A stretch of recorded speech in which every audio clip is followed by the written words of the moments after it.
평소 한국이라면 무조건 비웃고 보던 중국의 한 연구원. 그녀는 한국의 어떤 기술이든 그저 허울뿐이며 미래는 암울할 것이라고 주장했습니다. 하지만 그녀의 오만함은 오래가지 못했습니다.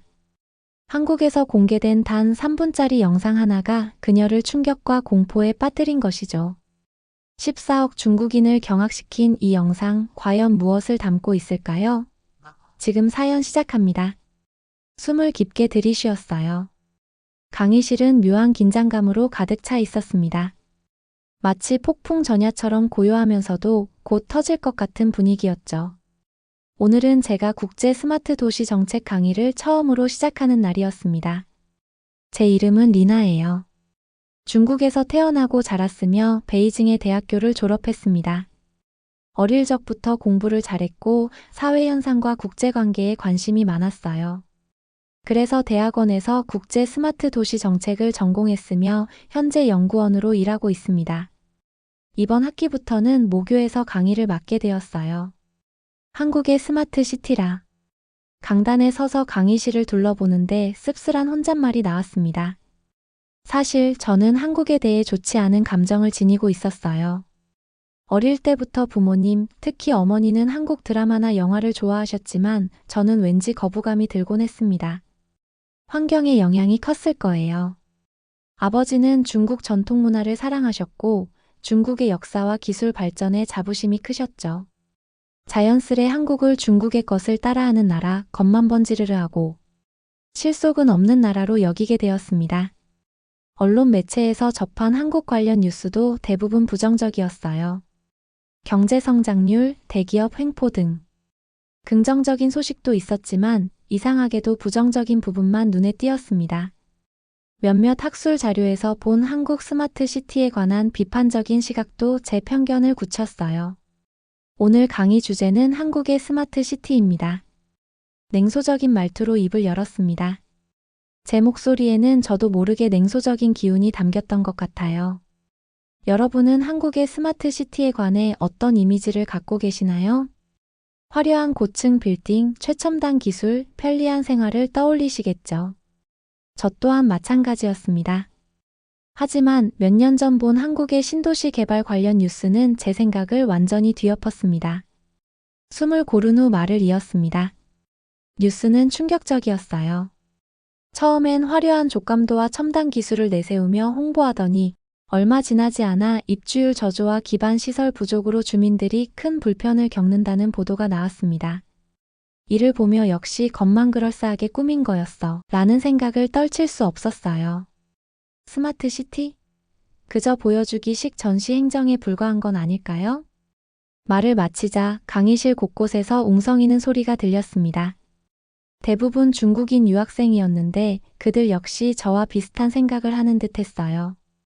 그들의 반응에 씁쓸한 미소를 지으며 강의를 이어갔습니다.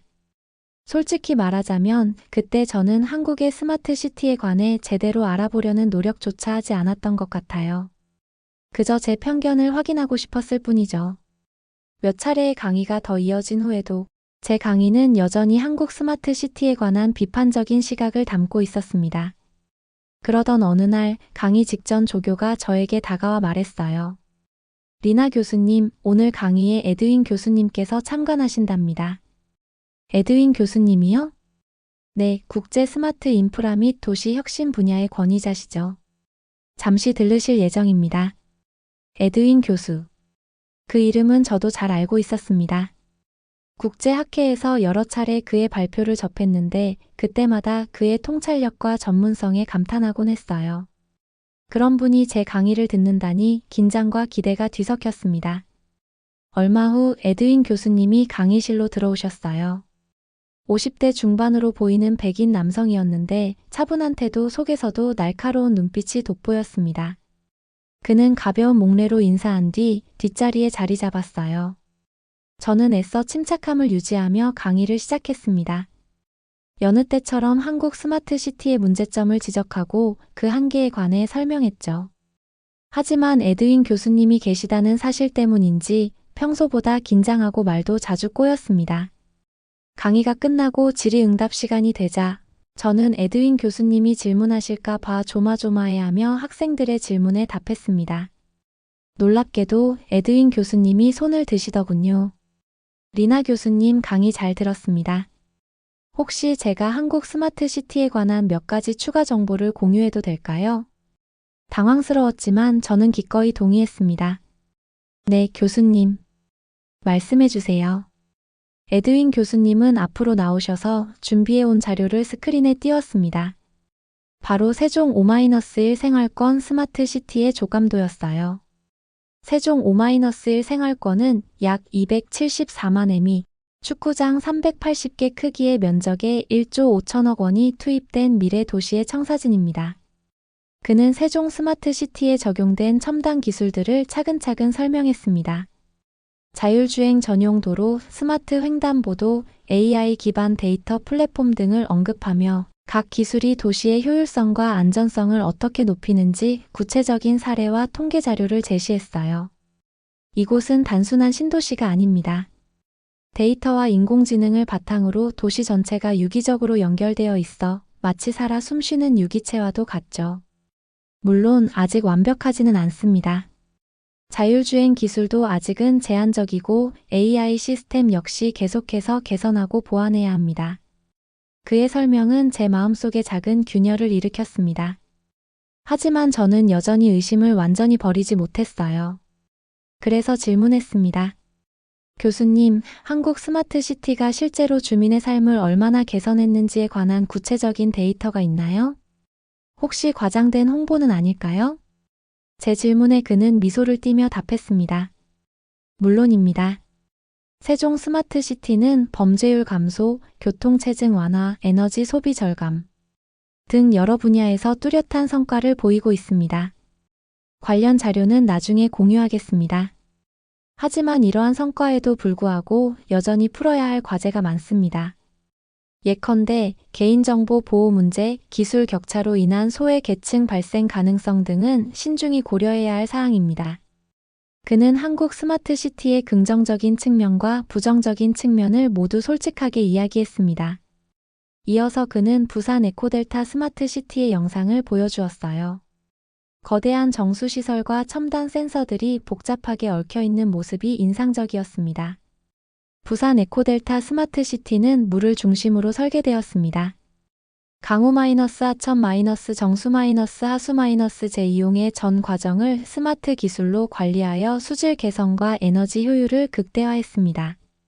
이는 단순한 환경 보호를 넘어 도시의 지속 가능성을 위한 핵심 전략입니다. 그는 부산 에코델타 스마트시티가 겉모습만 화려한 게 아니라 실제로도 환경을 개선하고 있다는 점을 강조했습니다. 물론 초기 투자 비용이 많고 시스템 오류 발생 가능성이 있다는 점도 덧붙였죠. 그의 설명을 경청하며 저는 그의 말에 집중했습니다. 그의 말은 제 가슴 깊은 곳을 파고들었지만 여전히 의문은 남았습니다.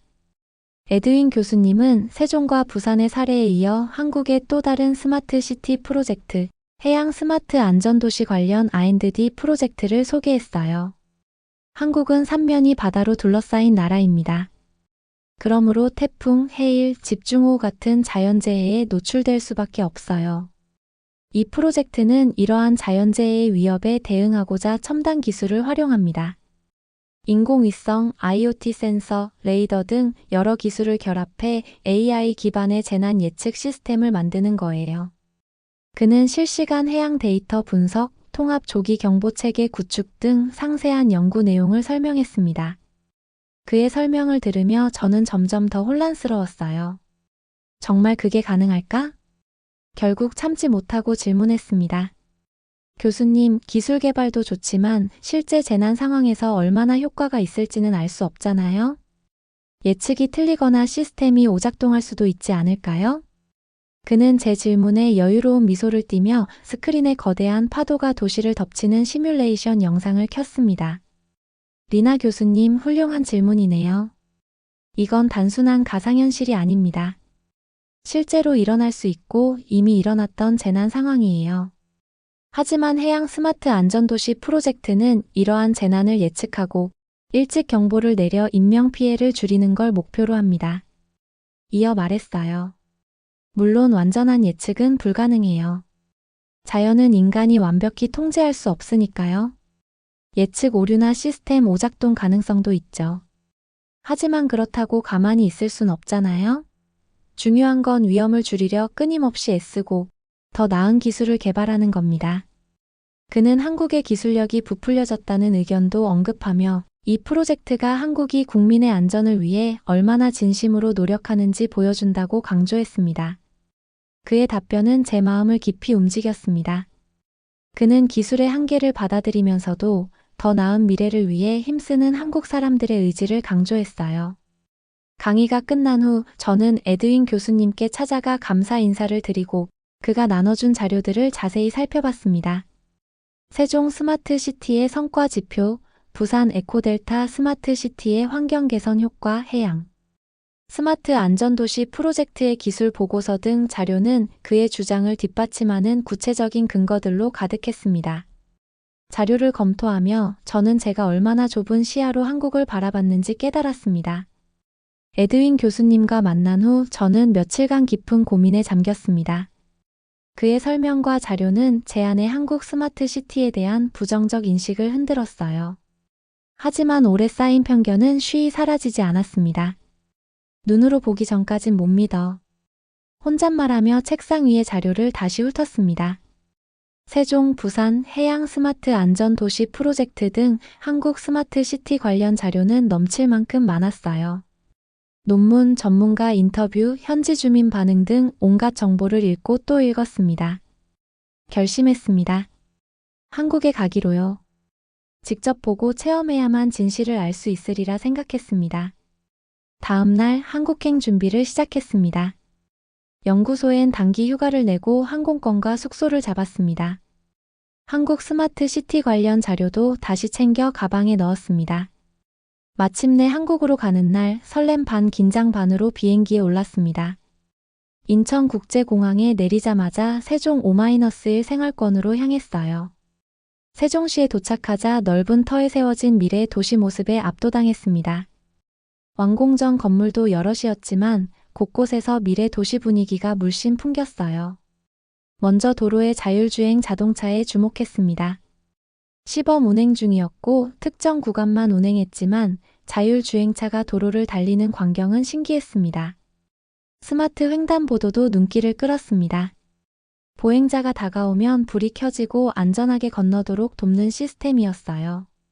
도시의 센서는 실시간으로 교통량, 대기질, 소음 등의 데이터를 모아 도시 운영 효율을 높였습니다. 하지만 저는 세종시를 긍정적으로만 보지 않았습니다. 주민의 목소리를 직접 듣기로 했습니다. 길에서 만난 주민에게 조심스레 물었습니다. 안녕하세요. 중국에서 온 연구원인데요. 세종 스마트시티에 살며 불편한 점은 없으세요? 주민은 처음엔 경계하는 듯 했지만 제 진지함에 솔직하게 자기 생각을 털어놨습니다. 편한 점이 많지만 미흡한 부분도 있어요. 자율주행차는 아직 불안해 사고 위험이 있고 AI 시스템 오류로 교통체증이 심해지기도 해요. 예상과 비슷했습니다. 다음으로 세종 스마트시티 통합운영센터를 방문했습니다. 센터 직원에게 도시관리 시스템을 자세히 들었습니다. 특히 디지털 트윈 기술이 인상 깊었습니다. 디지털 트윈은 현실 도시를 가상 공간에 똑같이 재현해 실시간 모니터링하고 문제가 생기면 즉각 대응케 하는 기술입니다. 직원은 디지털 트윈 기술을 시연했는데 정말 놀라웠습니다. 하지만 직원은 디지털 트윈 기술도 완벽하지 않다며 데이터 정확성과 실시간 업데이트의 어려움, 해킹이나 보안 문제의 위험을 솔직히 인정했습니다. 세종 여정을 마친 뒤 저는 다음 목적지 부산으로 향했습니다. 부산은 한국 제2도시이자 에드윈 교수님이 언급한 에코델타 스마트시티가 있는 곳이에요. 부산역에 도착하자마자 에코델타 스마트시티로 갔습니다. 거기서 저를 처음 맞은 건 거대한 정수시설과 첨단 물 관리 시스템이었어요. 관계자 안내로 시설 곳곳을 살폈습니다. 관계자는 수질 개선, 에너지 절감, 재난 예방 등 스마트 물 관리 시스템의 여러 이점을 자세히 설명했어요. 부산 에코델타 스마트시티는 B-하천- 정수-하수-제 이용의 모든 단계를 스마트 기술로 관리해요. 센서로 실시간 수질 데이터를 모아 AI로 분석해 오염원을 일찍 감지하고 대응하죠. 빗물을 재활용해 도시 용수로서 물 부족 문제 해결에도 이바지합니다. 설명을 들으며 이곳이 환경 문제와 물 부족 문제 해결을 위한 노력의 산물임을 느꼈습니다. 하지만 관계자는 시스템 운영 중 겪는 어려움도 솔직히 밝혔어요. 예상 밖의 기술적 문제가 생기고 시민 협조가 부족해 힘들 때도 있다네요. 에코델타 스마트시티를 본 뒤 마지막 목적지 해양 스마트 안전 도시 관련 R&D 프로젝트 연구소로 향했습니다. KIOST 부설 연구소였는데 첨단 장비와 시설, 열정적인 연구원이 인상적이었습니다. 연구소에선 해양 재난 예측 시스템 개발이 한창이었어요. 연구원은 위성, IoT 센서, 레이더 등 각종 장비로 해양 데이터를 모아 AI로 분석해 태풍, 해일, 적조 등 해양 재난을 예측하고 대비하는 연구를 했습니다. 연구원과 대화하며 한국 해양과학 기술 수준이 제 생각보다 높음을 알았습니다. 하지만 연구원은 AI 기반 재난 예측 시스템의 한계도 솔직히 인정했습니다. 자연현상은 복잡해 예측 불가 요소가 많아 아무리 뛰어난 기술도 완벽히 예측하고 대응하긴 힘들다네요. AI 기반 재난 예측 시스템의 정확도를 높이려 끊임없이 애쓰지만 여전히 난관이 많아요. 그래도 포기 않고 계속 연구 개발에 몰두할 겁니다. 연구원의 말에서 참된 과학자의 자세를 느꼈습니다. 한국에서 보낸 짧지만 강렬한 여정은 저에게 엄청난 변화를 줬어요. 제가 얼마나 좁은 시야로 한국을 봤는지 깨달았죠. 물론 한국 스마트시티가 완벽하진 않았어요. 기술적 한계와 뜻밖의 문제도 생겼죠. 하지만 한국이 이런 문제를 솔직히 인정하고 꾸준히 개선하려 노력한다는 점에 크게 감동했습니다. 중국에 돌아와 저는 딴 사람이 됐어요. 더는 한국을 깎아내리고 비난하는 연구원이 아니었죠. 한국 스마트시티의 진짜 가치를 발견하고 그걸 세상에 알리기로 결심했습니다. 먼저 제가 맡은 국제 스마트 도시 정책 강의 내용을 싹 바꿨습니다. 예전엔 한국 스마트시티를 부정적으로만 봤지만 이젠 한국에서의 경험을 토대로 성공 사례, 한계, 미래 비전을 균형 있게 소개했죠. 여러분, 지난 학기까지 한국 스마트시티에 부정적 견해를 가졌습니다. 하지만 최근 한국을 방문해 스마트시티 현장을 체험하고 관계자와 얘기 나누며 생각이 180도 바뀌었어요. 학생들에게 제 경험을 솔직히 말했습니다. 한국 스마트시티가 단순한 기술 자랑이 아닌 시민 삶을 개선하고 더 나은 미래를 만들려는 노력의 결실임을 강조했죠. 물론 한국 스마트시티가 완벽하진 않아요. 하지만 중요한 건 이런 문제를 솔직히 인정하고 꾸준히 개선하려는 노력입니다. 한국에서 그런 노력을 생생히 목격했어요. 세종, 부산, 해양 스마트 안전, 도시 프로젝트 등 제가 직접 방문한 곳의 사진과 영상을 학생들에게 보여줬습니다. 그곳에서 만난 사람들의 이야기, 그들의 열정과 노력도 생생하게 전달했죠. 처음엔 학생들이 제 말을 믿지 못하는 듯 했습니다. 지난 학기까지 제가 한국을 얼마나 부정적으로 봤는지 알기 때문이었죠. 하지만 제 열정적 설명과 구체적 증거 자료는 점차 학생들의 마음을 움직였습니다. 교수님, 한국 스마트시티에 관해 더 자세히 알고 싶어요. 저도 한국에 가 스마트시티를 체험하고 싶어요. 질문이 쏟아지고 토론이 활발해졌습니다. 한 학생은 개인정보 보호 문제를 제기했고 또 다른 학생은 기술 격차로 인한 소외 문제를 우려했습니다. 저는 그들의 질문에 성실히 답하며 한국 스마트시티가 풀어야 할 숙제와 해결책을 같이 고민했습니다. 강의 말고도 학술 모임과 워크숍에 활발히 참여해 한국 스마트시티에 관한 발표를 했습니다. 처음엔 제 주장에 반대하는 이도 있었습니다. 그들은 한국 스마트시티가 보여주기식 행정이라 비난하며 제가 제시한 증거 자료에도 의문을 표했습니다. 하지만 저는 꾸준히 그들을 설득했습니다. 한국에서의 경험을 토대로 구체적 사례와 데이터를 제시하며 논리적으로 반박했죠. 때론 밤늦도록 토론했지만 포기하지 않았습니다. 진실을 알리고픈 열망이 저를 이끌었죠. 다행히 제 주장에 동의하는 이가 점점 늘었습니다. 학계에서도 한국 스마트시티의 긍정적 평가가 나왔고 언론도 제 활동에 주목했습니다. 여러 언론과 인터뷰하며 한국 스마트시티의 성공 사례와 미래 비전을 널리 알렸죠. 물론 한국 스마트시티가 완벽하지 않고 여전히 해결할 문제가 많다는 점도 분명히 했습니다. 균형 잡힌 시각을 갖는 게 중요하니까요. 이런 제 노력은 서서히 결실을 봤습니다. 중국에서도 한국 스마트시티에 관심이 커지며 양국 협력 가능성을 타진하는 움직임이 일었습니다. 이런 변화가 무척 고무적이었습니다. 제 작은 노력이 중국과 한국 나아가 세계의 미래를 바꿀 수 있다는 희망을 품었습니다. 아직 갈 길이 멀지만 포기 않고 계속 한국 스마트시티에 관해 이야기하고 더 나은 미래를 위해 애쓸 겁니다. 언젠가 제가 심은 작은 씨앗이 큰 나무로 자라 모두에게 풍성한 열매를 줄 거라 믿습니다. 저는 이제 편견에 빠진 연구원이 아닌 한국 스마트시티의 진정한 가치를 발견하고 세상에 알리는 사람이 됐습니다. 그리고 제 여정은 이제 막 시작됐을 뿐입니다. 여러분, 오늘 리나님의 사연 정말 가슴 뭉클하지 않으셨나요? 리나님은 처음에 한국 스마트시티에 대해 깊은 편견을 가지고 계셨지만 에드윈 교수님과의 만남 그리고 직접 한국을 방문하여 체험한 경험을 통해 그 편견을 깨고 진실을 마주하게 되셨죠.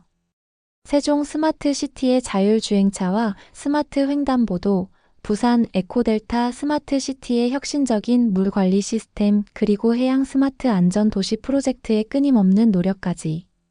리나님은 단순히 기술의 발전을 넘어 시민들의 삶을 개선하고 더 나은 미래를 만들기 위한 사람들의 진심을 보셨다고 합니다. 저 역시 리나님의 사연을 전하면서 많은 것을 느꼈습니다. 때로는 우리가 겉모습만 보고 판단하거나 작은 부분만을 보고 전체를 오해하는 경우가 얼마나 많은지. 하지만 리나님처럼 열린 마음으로 진실을 마주하려는 노력이 있다면 우리는 서로를 더 깊이 이해하고 더 나은 세상을 만들어갈 수 있을 거라는 희망을 품게 됩니다. 오늘 리나님의 이야기가 여러분의 마음에도 작은 울림을 주었다면 구독과 좋아요, 그리고 알림 설정 잊지 마세요. 여러분의 따뜻한 관심과 응원이 저희 채널에는 큰 힘이 된답니다. 다음 영상에서도 더욱 감동적이고 의미 있는 이야기로 여러분을 찾아뵙겠습니다. 감사합니다.